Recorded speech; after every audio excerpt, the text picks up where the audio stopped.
Hi there, Crafty Peeps. Enis here from Papercrafting with Enis, and I'm on today to do a review of my die storage. I am finally finished with it, all except for just putting the labels on the fronts of the bins, but I actually have design team projects I need to get working on, so I'm going to wrap up the die storage for right now.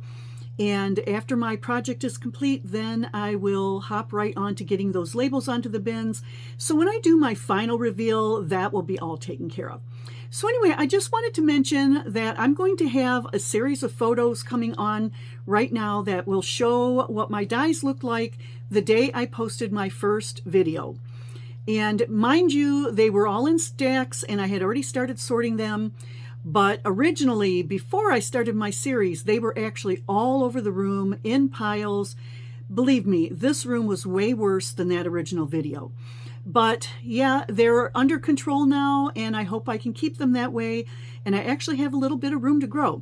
So following right now are going to be a couple of pictures of the dies as I was sorting them, and they were getting under control, but not quite under control. And then after that, I'm going to cut over and show you what they looked like when I got them on the shelves before I did my dividers. And then I'm going to get right into my dies. So here you go.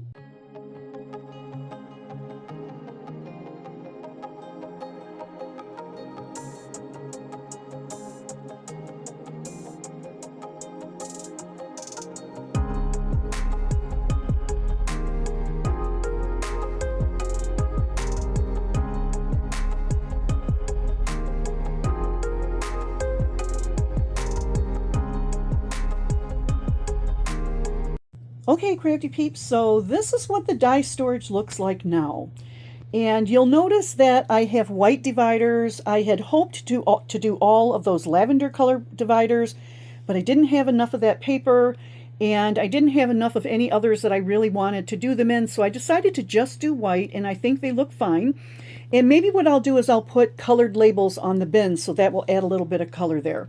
So you can see now I have 9 bins and then 1 empty one for a little bit of growth.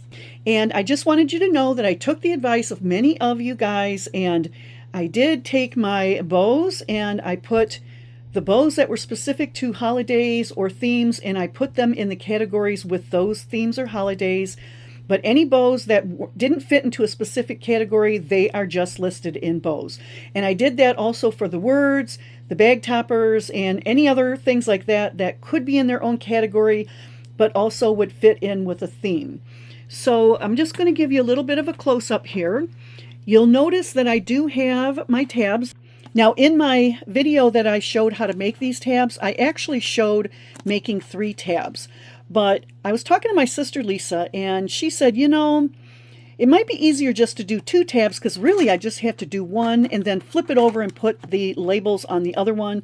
And that way, if the categories end up changing, I won't have that middle tab there to cause me any aesthetic issues. So I took her advice and I just did 1 tab, and then I flipped it over, and so every other tab is going every other way.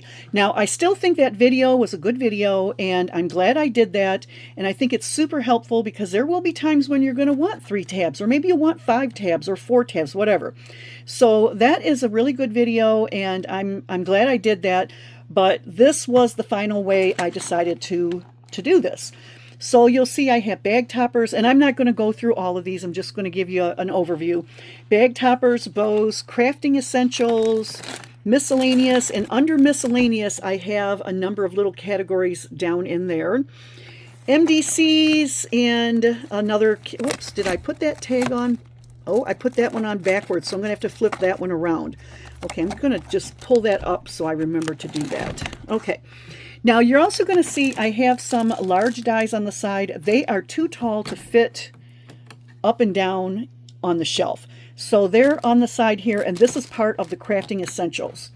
So yeah, you can see here I've got my tabs going back and forth, and I think it turned out really well.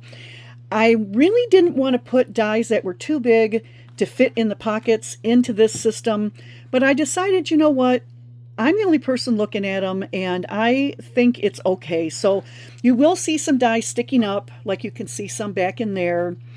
And these are pretty good. There's a few sticking up there, and that one's got some sticking up there. But I think overall, I'm really pleased with the way this turned out. I really appreciate everybody's advice and everybody's comments that they gave me on the die storage. I did take it to heart, and I think that everything is going to work out really well. And now that they're all organized, hopefully when I'm done using a die, I will put it back where it belongs and I will not have an out of control mess. So sometime in the future, not anytime soon, I will go back to these dies, and on the individual packets, oh, not that one, let me pull a different one out. I will label who the manufacturer is, or the company, and then what the die is itself. But that is for a future project way down the road, because I have so many dies, it will take me forever, and I just can't spend any more time on these dies. So that is pretty much the final reveal of the dies. Like I said, I want to thank everybody for commenting and giving me their advice or what they do, and for the people who sent me pictures or short videos to see your craft storage, because I really appreciate it, and it really helped me envision what I wanted to do. And yeah, so there it is. I think it looks great, and I am looking forward to using this system and keeping it up. Now, I'm not sure if this bookshelf is going to stay the way it is, because I do have some fabric things down there, and I am going to be destashing a lot of fabric, but that also is going to have to wait because I got to get started on a design team project. And yeah, so that's what I've got for you today, Crafty Peeps. Thanks again for all your help, all your comments. Thanks for watching my videos on this craft room redo. I super appreciate it. And there are more to come. As a matter of fact, I've got a washi tape redo coming up. And then I'm going to I think the next one I'm going to do is, oh, let me think. I have storage now for embossing powder, so I may work on that. And I might do some more organization with some inks that I have in a drawer. So that's what I've got for you today.